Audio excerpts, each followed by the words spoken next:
నమస్తే సురేష్ గారు. నమస్కారం అండి ఉషా గారు. శ్రావణ మాసం ఎప్పుడైతే ఈ మాసం ఎంటర్ అవుతూ ఉంటుందో ఇంట్లో తెలియని పాజిటివ్ వైబ్స్ అండ్ దాంతోపాటు లక్ష్మీదేవి అమ్మవారిని పూజిస్తూ ఉంటాం. అండ్ శ్రావణ శుక్రవారాలు, శ్రావణ మంగళవారాలు, శ్రావణ సోమవారాలు ఇలా ప్రతి వారంలో 3 వారాలను ప్రత్యేకించి పూజలు చేస్తూ ఉంటుంటారు.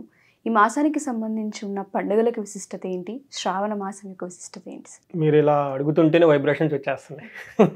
చూసారా మన కెమెరా గమనాలు కానీ వాళ్ళు ఈ రోజున ఎంత వైబ్రేట్గా ఉన్నారో చూసిన వెంటనే శోభాయమానంగా ఉంటుందండి.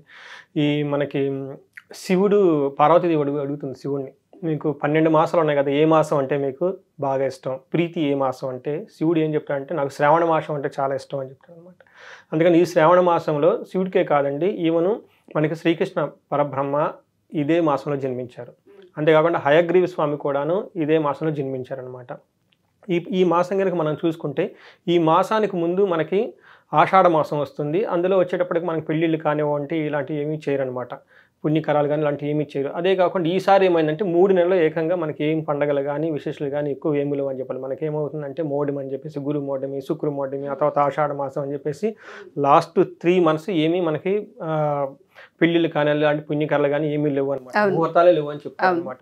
అయితే ఈసారి శ్రావణ మాసం రావటంతోనే చాలా విశిష్టమైన కార్యక్రమాలు అన్ని పండుగలన్నీ ఉన్నాయన్నమాట. శ్రావణ మాసం ఎంత గొప్పదంటే ఈ మాసంలో 15 పండుగలు ఉన్నాయి.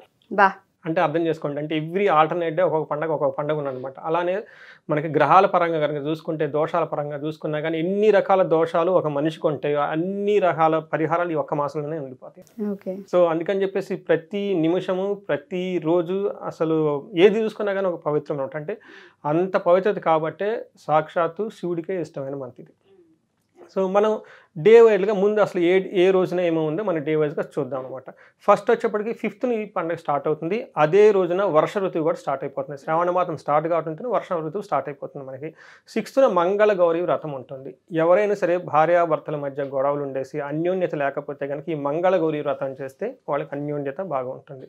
తర్వాత మనకి కేతు గనక దోషం ఉండి కేతుకి సంబంధించిన మనకి ఏమైనా గనక ప్రాబ్లమ్స్ ఉంటే వాళ్ళ జాతకంలో వాళ్ళకి దూర్వా గణపతి వ్రతం అని చెప్పేసి ఉంటుంది. అక్కడ గణపతిని పూజించినా కానీ ఆ దోషాలన్నీ పోతాయి. ఆ తర్వాత మనకి చాలా ముఖ్యమైనది ఇంపార్టెంట్ అంటే నాగపంచమి. మనకి ఎవరైతే పిల్లలు పుట్టకుండా ఉంటారో, తర్వాత సంతానం ఉండి సంతానానికి ప్రాబ్లమ్స్ ఉన్నాయో, లేదంటే సంతానానికి తల్లిదండ్రులకి గ్యాప్స్ వస్తూ ఉంటాయి, వీళ్ళు చెప్పిన మాట వాళ్ళు వినకుండా వాళ్ళ గొడవ పడుతూ మిస్కమ్యూనికేషన్ ఉండేసి మా పిల్లలు మా మాట వినటం లేదండి, ఇలాంటి పిల్లల ద్వారా పెద్దవాళ్ళు బాధపడుతూ ఉంటారు. ఇలాంటి వాళ్ళకి ఒక గొప్ప రెమెడీ అనమాట ఈ శ్రావణ మాసంలో మనకి నాగపంచమి అని వస్తుందండి. అది దాన్ని సద్వినియోగం చేసుకోవాలండి. 1 గంట టైం తీసుకొని గనక వాళ్ళ పుట్ట దగ్గరికి వెళ్ళి పాలు పోసి పూజ గనక చేస్తానండి, సంతానానికి కావాలి, సంతాన సౌఖ్యం కావాలని దండం పెట్టుకుంటేనండి తదాస్తు అయిపోతుందండి. సో అది అందుకని చెప్పి నెక్స్ట్ భాను సప్తమి అని 11వ తారీఖు వస్తుందండి, ఆగస్టు. భాను సప్తమి, ఆ రోజు సప్తమి 11వ రోజు వస్తుంది. ఎవరికైతే ఉద్యోగంలో గనక బాధపడుతూ ఉంటారో, బాసులతో వాళ్ళకి సత్సంబంధం ఉండకుండా, బాసులు వీళ్ళ మీద పగబట్టినట్టు వీళ్ళు వాళ్ళ మీద పగబట్టినట్టు ఉండేసి ఉద్యోగంలో కష్టపడుతున్న రిజల్ట్ రాని వాళ్ళు ఎవరైనా కనుక ఉంటే ఈ భాను సప్తమి రోజున ఉపవాసం ఉండి సూర్యుని కనుక ప్రార్థించి విష్ణుమూర్తి కనుక ప్రార్థిస్తేనండి ఆ సమస్య పోతుంది. తర్వాత మనకి 15th ఇండిపెండెన్స్ డే, అదందరికీ తెలిసిందే, దాని గురించి ఎక్కువ చెప్పనవసరం లేదు. తర్వాత 16th వరలక్ష్మి వ్రతం, ఇది మనకి చాలా విశిష్టమైనది. మనకి మహర్షులు చాలా సీక్రెట్స్ ఇచ్చారు. మనిషి అనేవాళ్ళు ధర్మార్థ కామ మోక్షాలు సాధించాలి. ఫస్ట్ ఆయువు ఉండాలి, ఆరోగ్యం ఉండాలి, ఇమీడియట్లీ ఐశ్వర్యం ఉండాలి. ఈ ఐశ్వర్యం ఎలా వస్తుంది, దానికి ఎలా చేస్తే ఐశ్వర్యం వస్తుంది అనేది ఈ సీక్రెట్లన్నీ మన మహర్షులు పెట్టేశారు. మనం ఫస్ట్ మనకి సపోర్ట్ చేసేది నేచర్, ఈ ప్రకృతి మనకు సపోర్ట్ ఇస్తుంది అనమాట. మనకి మన బ్రెయిన్ని ట్యూన్ చేయాలన్నా కానీ, మన మౌండ్లు ఎదగాలన్నా కానీ, మనకు ఆరోగ్యం అంతా ప్రకృతి నుంచి వచ్చాయి కదా. ఎప్పుడు ఎలా చేస్తే మనకి మనలో పాజిటివ్ ఎనర్జీ పెరిగిపోయేసి మనం చాలా చక్కగా అన్ని పనులు మనం చేసుకోగలుగుతాము అనే ఒక సీక్రెట్స్ అన్ని ఇందులో పెట్టేసారు అనమాట. అందుకని చెప్పేసి పౌర్ణమికి ముందు వచ్చే శుక్రవారము మనము వరలక్ష్మి వ్రతం చేసుకునే ఆచారం ఉంది. దాని మీద ఒక సపరేట్ వీడియో చేద్దాం. ఆ తర్వాత అదే రోజున మనకు వచ్చేటప్పటికి శని త్రయోదశి. ఈ మాసంలో వెరీ విశిష్టత ఉంది, చాలా మందికి తెలుసో తెలియదండి.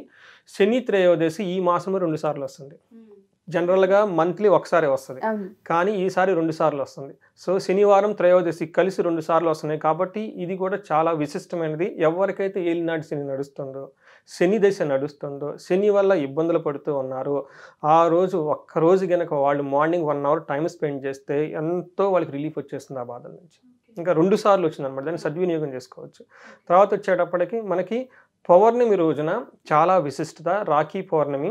ఆ రోజు మనం రాఖీ పండుగ జరుపుకుంటాం నార్త్‌లో, ఆఫ్‌కోర్స్ సౌత్‌లో కూడా. ఇది కంటే కూడా ముందు మనకు ఉపనయనం అని చేస్తూ ఉంటారు. ఈ మధ్య చాలామంది చేసుకుంటూ ఉన్నారు. దాని యొక్క విశిష్టత తెలిసి ఉపనయనం ఎవరైతే చేస్తారో పర్టికులర్ యజుర్వేది ప్రకారం ఉపకరణం చేసుకున్న వాళ్ళకి జంధ్యం మార్చుకుంటారు. ఓకే. వాళ్ళకి గాయత్రి సాధన అంతా చేసి 1000 మంత్రం అంతా జపించేసి అది మనకి అందరికీ తెలిసిన విధానం ఇది ఒకటి ఉందండి.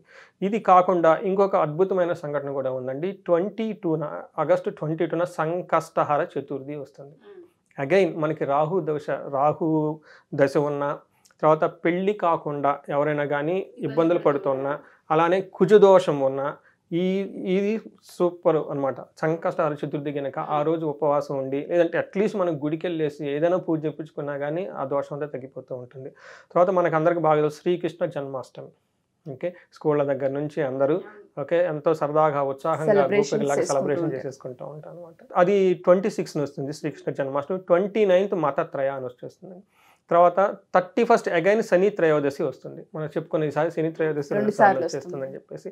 సో మీరు ఈ కౌంట్ కనుక లెక్కేసుకుంటేనండి మనకి 15 ఉన్నాయండి పర్వదినాలు ఈ నెలలో. సో మనకి ఓవరాల్గా మనకి ఏం చెప్తారంటేనండి, చెప్పుకుంటే మనకి శ్రీకృష్ణుడు పుట్టిన మాసం, హయగ్రీవ్ జన్మించిన మాసం, గౌరీ వ్రతం, తర్వాత మనం శుక్రవారాలు చేసుకునే శుక్రవార వ్రతము, తర్వాత అభిషేకాలు చేసిన యజ్ఞోపధారణం చేసినా కానీ, రక్షాబంధనం కానివ్వండి, తర్వాత నాగుల చవితి లేదంటే నాగుల పండగ కానీ, ఇలా ఏ ప్రకారంగా చూసుకున్నా కానీ అందరికీ ఏ పని చేసినా కానీ, ఏ సమస్య ఉన్నా కానీ, తెలిసి చేసినా తెలియకపోయి చేసినా కానీ ఈ పర్వదినాలు ఎప్పుడున్నాయో చేసుకొని మీ busy schedule at least 1 hour half an hour కనుక గుడికి వెళ్ళి దండం పెట్టుకొని ఆ పర్టికులర్ రోజున ఆ స్పెసిఫిక్గా మీకు ఎక్కడ ఏ ప్రాబ్లం ఉందో కనుక చేస్తే చాలా రిలీఫ్ వచ్చేస్తుంది. మీకు అష్టైశ్వర్యాలు భోగభాగ్యాలు కలిగేసి సుఖ సంతోషంగా ఉండడానికి ఇది మనకి నేచర్ దేవుళ్ళు ఇచ్చిన ఒక పాత్ అండి. ఇది మనం ఎన్నోసార్లు చేసేది వేరు. ఇప్పుడు ఈ టైంలో కనుక స్పెసిఫిక్గా చేయగలిగితే అసలు అద్భుతం అండి. అలా చేయాలంటే వాళ్ళకి ఎన్నో జన్మల అదృష్టం ఉండే కనుక అది చేయగలుగుతారు. ఈ వీడియో చూసినా కూడా వాళ్ళకి పుణ్యమే. ముందు తెలుసుకుంటేనే ఫాలో చేస్తారు. మన మహర్షులు సంతోషపడతారు. చేసిన చెప్పిన ముందు అతను తెలుసుకున్నాడు, ఈ జ్ఞానం ఉంది అని చెప్పేసి ఈ వీడియో చూసినా కానీ తెలుసుకొని దీని గురించి వేరే వాళ్ళకి చెప్పినా కానీ పుణ్యం వస్తుంది అని చెప్పేసి మనకు చెప్పారు. మీకు అందరికీ ఈవెన్ కెమెరా వాళ్ళకి అందరికీ కూడా పుణ్యం వచ్చేస్తుంది. సో మీరు అన్నట్టుగానే ఈ మాసాంతం మనం చూసుకుంటే 1 కాదు 2 కాదు 15 పర్వదినాలు. ఒక్కొక్క పర్వదినానికి ఒక్కొక్క విశిష్టత ఉంది. వివాహానికి సంబంధించి, సంతానరీత్యా సంబంధించి, ఆరోగ్య సమస్యలకు సంబంధించి, ధనానికి సంబంధించి ఏ సమస్య ఉన్నా సరే ఈ రోజున ఈ వ్రతం చేసి దేవుణ్ణి అర్చించుకుంటే తదాస్తు అని మనకు ఆ పాజిటివ్ వైపు కలుగుతూ ఉంటుంది. తెలియకుండానే జీవితంలో మార్పు, ఒక చేంజ్ అనేది తీసుకురావడం జరుగుతుంది ఈ మాసం అని చెప్తూ ఉన్నాము. ఎవరైనా మన ఈ ఎపిసోడ్ చూసి శని త్రయోదశి 2 times రావడం జరిగింది, ఆ రోజు ఎటువంటి పరిహారాన్ని పాటించాలి, అసలు ఏం చేయాలన్న వాటిపైన అవగాహన తెచ్చుకోవాలి అనుకున్నా, లేదా శ్రావణ మాసానికి సంబంధించి ఆర్థిక సమస్యలు ఎవరికైతే ఉంటుంటాయో ఈ మాసంలో అసలు ఏం చేస్తే మంచిదని తెలుసుకోవాలి అనుకున్నా, లేదా సంతాన రీత్యా ఎవరికైనా సమస్యలు ఉండి పరిహారాల గురించి అడగాలి అనుకున్నా, కాల్ రీత్యా అయినా సరే సొల్యూషన్ చేసే అవకాశం ఉంటుంది ప్రాబ్లంకి. మీరు కరెక్ట్గా చెప్పారండి. ఈ జ్ఞానం అందరికీ తెలుసుకోవాలి ఫస్ట్. ఇవన్నీ ఆపర్చునిటీస్ ఉన్నాయి మనకి, ఇన్ని విశిష్ట దినాలు ఉన్నాయి అని మనం తెలుసుకోవాలండి. ఇది జ్యోతిష శాస్త్రం మనకి ఇచ్చిన ఒక వరం అని చెప్పుకోవాలి. ఎవరైనా కనుక ప్రతి ఇంట్లో ఇది నేర్చుకోవాలండి ఫస్ట్. నేను అదే ప్రతి వీడియో చెప్తూ ఉంటాను. ప్రతి ఇంట్లో ఒక వేదిక అస్ట్రాలజర్ ఉండాలి, జ్యోతిషం తెలిసి ఉండాలి. ఈ విషయాలన్నీ వాళ్ళకి తెలిసిపోతాయి. నెక్స్ట్ జనరేషన్ మనకి ఇచ్చే అసెట్ అదేనండి. నెంబర్ 2, ఇండివిజువల్గా వాళ్ళు ఏదైనా కనుక ప్రాబ్లమ్స్ ఉండి స్పెసిఫిక్గా ఒకసారి వాళ్ళకు ఉండి తెలుసుకోలేకపోవటం, తర్వాత ఏది చేస్తే ఎలా చేస్తే వాళ్ళకి క్లారిటీ ఇంకా కావాలంటే మనకి స్క్రీన్ మీద కనిపిస్తున్న నెంబర్ కనుక కనెక్ట్ అయితే వాళ్ళకి 1-to-1 కౌన్సిలింగ్ ఇచ్చేసి వాళ్ళకి ఇంకా గైడెన్స్ ఇవ్వచ్చు. ఇది బెస్ట్ టైం. వాళ్ళు కనుక మనకి కనెక్ట్ అవ్వాలంటే ఇది బెస్ట్ అనమాట. ఈ టైంలో చేస్తే వాళ్ళకి ఇంకా చాలా పుణ్యం అవసరం అనమాట. అది తర్వాత 3వది వచ్చేటప్పటికి మనకి కనకధార అని చెప్పేసి ఎవరైతే ధనానికి సంబంధించి ఎంతో కష్టపడి ధనానికి సంబంధించి ఇబ్బందులు పడుతూ ఉన్నా కానీ, లేదంటే అప్పులు బాధ అయినా కానీ, ఈ మాసం వాళ్ళకి బెస్ట్ మాసం అనమాట. ఒక వ్రతం చేసిన, హోమం చేసిన, ఇంకొకటి చేసిన తర్వాత ఈ టయాన్ని సద్వినియోగం చేసుకోవాలని చెప్పేసి మనం కోరుకుంటున్నాం. Thank you sir, thank you so much. Thank you అండి. సో ఎవరైనా సరే శ్రావణ మాసానికి సంబంధించి పర్వదినాల విశిష్టత మీరు తెలుసుకుంటూ ఉన్నారు. వీటి రీత్యా ఏదైనా పూజ పైన అవగాహన కల్పించాలి అనుకున్నా, లేదా వ్రతాలకు సంబంధించి ఏ విధంగా చేసుకోవాలన్న వాటిపైన మీరు అవేర్నెస్ని క్రియేట్ చేసుకోవాలి అనుకున్నా, దాంతోపాటు పిల్లలకి సంబంధించి అండ్ దాంతోపాటు వివాహానికి సంబంధించి పరిహారాలు చేసుకోవాలి అనుకున్నా మీరు ఖచ్చితంగా మమ్మల్ని అప్రోచ్ అవ్వచ్చు. కింద స్క్రోల్ అవుతున్న కాంటాక్ట్ నెంబర్ని కాంటాక్ట్ చేస్తే సురేష్ గారికి మీకు పూర్తి వివరాలు అందిస్తారు. Thank you.